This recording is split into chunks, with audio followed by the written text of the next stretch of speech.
Volume Series 1, Exercise number 10, start.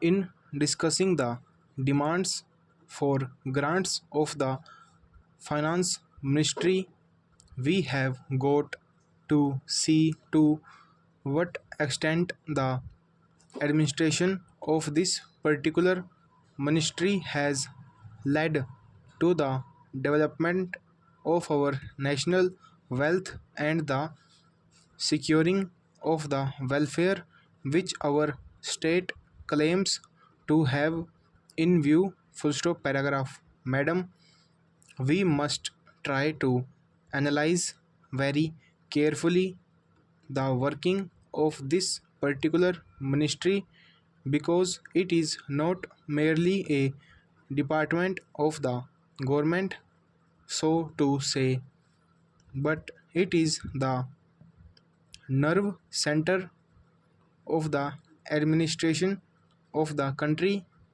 Full stop. I would like first to refer to the role of foreign capital because in determining the manner in which the permission of capital issues has been granted by the particular administration, we should keep in our mind to what extent the interests of our nation have been served. Full stop.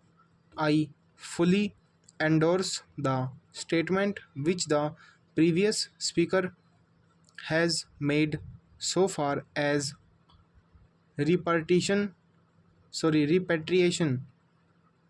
of the investments made by foreigners and of profits are concerned. Full stop. We have dealt with this topic quite a number of times, and I do not want to reiterate anything apart from only sporting what the honorable member who just now spoke said. Full stop paragraph. I would now like to deal with the investments of foreigners in India. Full stop. Madam, the government of our country accepted the proposition that in allowing foreign investment, it should come in only in such industry and such form of production wherein our national investors will not come forward in and in which technical skill is wanted. Full stop.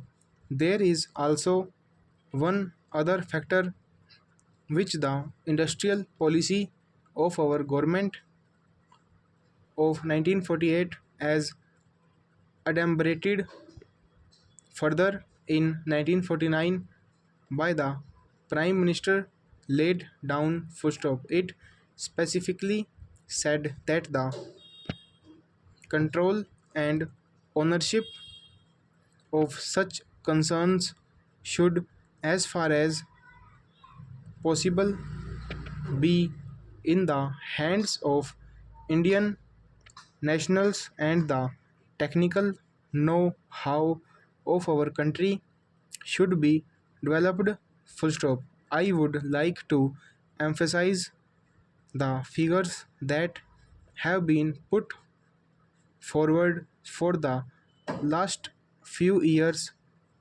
Full stop. From 1997 till the end of 2012 or the early part of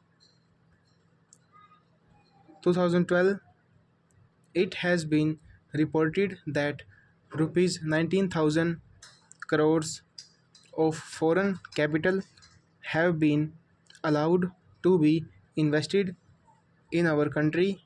Full stop. Of that, practically more than rupees 6,000 crore have been allowed to be invested in managing agency and trading enterprises in our country. Full stop over.